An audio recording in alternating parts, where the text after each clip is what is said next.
This is the Post Shift Podcast, a raw look at the hospitality industry. Welcome to another episode of the Post Shift Podcast. I'm, of course, your host, Shawn Soole. I posted something last week that I wanted to sort of talk about, mainly because of the comments that I got was sort of like, "Oh, you can do a podcast out of this," and I usually listen to what everybody's sort of wanting to hear about. And the post was about succession, which is really, really difficult when we start talking about succession because I find it sort of ties back into the HR and training and the ownerships and the goal setting and all the stuff that I've talked about in the past. And succession's a super hard one. I think especially in the hospitality industry, like if you talk about tech or finance or construction, there's always sort of a level of like, okay, well, eventually I'm going to be able to sell this off.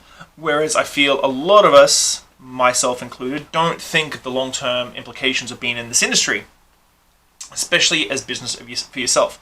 Because when you start up a business like a restaurant or a bar or something that's hospitality based, a little cafe, whatever, you're usually doing it because of passion. And passion is usually driven well above how business should sort of run. 9 times out of 10, you open these things with a complete shoestring budget, which is insane. Of course, when you start working, it's the first 2 years that you start like even seeing a remotely slither of a profit. And so you sort of sacrifice a lot of things. And sacrificing a lot of things is including not paying yourself or paying yourself a very small amount. Now, this is all great to get a business going, grinding it out, that sort of thing. But what happens after 5 years, 10 years, 15 years? What's the plan then?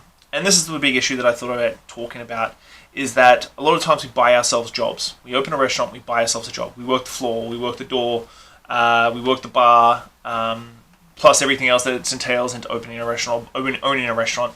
But we buy ourselves a job. We pay ourselves either the profits that we make at the end of the year or a very slim wage every 2 weeks to sort of like keep your lights on at home. And you sacrifice a lot financially to keep the business going. And this is a big thing because after 10 to 15 years, you're kind of wondering like, what am I going to do? How am I going to step out from working this place every night? And what is my succession? And this sort of started clicking in my head a little bit because I went to a restaurant, it was one of my favorite restaurants in Victoria. And I was very curious about what the owner, who'd been there for like almost a decade and a half now, what his plan was exit strategy. Now, your exit strategy can be sell the place. Now, we're very lucky in Canada that PMPs often buy and invest into your business. PMP is a immigration categorization so that people can come buy businesses. Restaurants are always big ones for that one. PMEs buy businesses all the time, restaurant businesses. Do you sell? Do you close? This is another one. Like, do you just like sell off everything, close it up, and let someone rent the space? Do you keep it and have a legacy brand? There's another big one. Now, selling is a hard one because restaurants very rarely can exist other than goodwill. So goodwill is a very interesting thing. I don't love goodwill. I think goodwill is a little bit bogus because it's all based around brand. 9 times out of 10, and so it's going back to the passion and opening your own restaurant, brand usually is attached to you personally. Such and such place is not such and such place without such and such on the door, or the place has changed since such and such left. So goodwill and brand is very intangible in my world, I think. When it comes to how much you can pay for a restaurant. If you're a PNP who's coming into the country for the first time and you just want to buy a restaurant, great to have some brand behind you. It might lend itself to you for about 6 to 12 months, maybe even 18 to 2 years. But 9 times out of 10, if you're super passionate and you're the key figure behind that restaurant or bar, once you sell, your brand goes with you. So this is what goes back to like buying yourself a job. Now, if you're paying yourself a decent living wage, like an actual like market ratio for what a general manager should be being paid, you're probably in good stead, especially if you're making profit on top of that still. Because it means that you haven't necessarily bought yourself a job. It means that you can replace yourself with someone. And if you can afford to pay yourself X amount of dollars every year in a salary, you can afford to bring someone on. Now, this is a big thing because a lot of us, it goes back to that passion in business. A lot of us are super passionate about how we want things done. And this is a difficult thing because a lot of the times we don't know how to instill and cross over the information and the knowledge that we have based around customers, based around the inner workings of things. You have to jiggle something 3 times to get that to go on properly, that sort of thing. And that's a big thing too.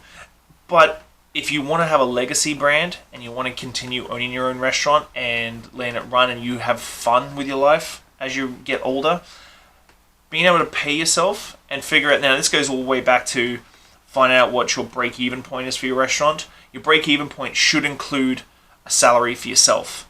Now, it doesn't need to be like freaking hotel food and beverage director salary, but a salary that you can comfortably live on, because that actually shows actual positive returns in your business on your balance sheet as well. The amount of times I've gone into restaurants, either for myself or clients, and looked over the figures and noticed that their wages are like $26,000 a year, and I'm like, okay, well, $26,000 a year for a whole year is like, they're obviously not paying themselves. Oh, the company's $100,000 in the black, but really, if they're not paying themselves, that's just getting drawn out at the end of the year, so they're actually in the red.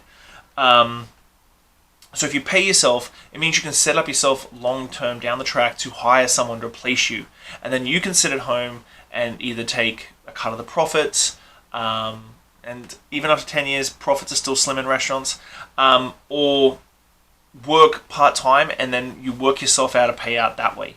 I always think that your succession plan should include, if you're super passionate about the restaurant industry and you love it, keep your restaurant's making good money, make sure it's profitable enough for you to pay someone to do your job, and then also make enough money for yourself that you can actually live off your profit from your restaurant.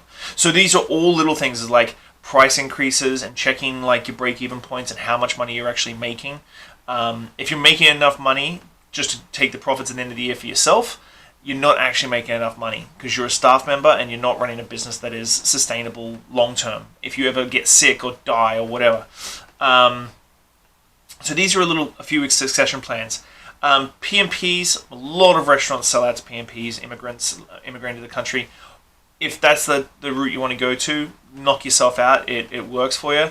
My suggestion always with succession plans is figure out exactly how much would make you comfortable every year in profit, or like taking a cut off the top. Find someone who can run your venue for you the way you want to run your venue if you were there, because this is a big one for a lot of people. There's massive trust issues in the world, and I don't blame them. The industry is very hard for that. Find someone who can run your venue so you can be there when you want to be there and have a work-life balance and happiness. You've worked your ass off for 10 15 years in a restaurant making it successful. Why can't you have a little bit of happiness as well as the dream that you brought to life as well? So these are all little pointers, I think, on succession. It's something I'm working with a couple of restaurants now. Just what their end game is, how they're going to backcast out, how do you make enough money to be able to afford to put someone on so that you're not working the floor. I did it with Cafe Mexico with Brad, a few other people, but it's a big thing to really think about. If you've been in the restaurant industry and you've owned a restaurant for a fair few years, think about succession. It's a real big deal for long-term happiness. That's my podcast for this week. On a side note, our industry has had a horrible run of luck in the last couple of weeks. First with Gary Reagan, who was a mentor of mine, passing a little while ago from cancer. And then, of course, waking up this morning, which is Monday, so you'll be listening to this tomorrow or today. Good friend and everybody's big cuddly teddy bear, Rocky Yeh, has passed away in Seattle. So, guys, when it comes to your friends in the industry, we're always best buds at festivals and shows and all this sort of stuff, but reach out to your best friends and see how they're doing. Check on them. Just don't ever regret losing someone and realizing that you hadn't talked to them for a couple of months. So that's my 2 cents. I'm sorry I had to leave it on a somber note because I thought that was a really great podcast. If you have any questions about Succession, drop me a message on social. I'd love to chat to you about it more. It's a big deal for a lot of people because a lot of people are getting to the age now where they've had restaurants for 10, 15 years. So have a good week, guys. I hope you enjoy it. This week I got someone special. I'm trying to nail him down. He's not the easiest guy to nail down, but I'm hoping to get him nailed down tomorrow, which is Wednesday, for a podcast for Friday. Thanks a lot. Bye. Thanks, Post Shifters. I hope you enjoyed that episode. If you're listening, whatever platform you're on, give me a good rating, subscribe, listen along. I'm going to keep going. I really enjoy sitting down with people and learning where they're from, what they did, and how they got to where they were. So if you love it, give me a good 5 stars. If you don't, give me 1 and I'll try harder.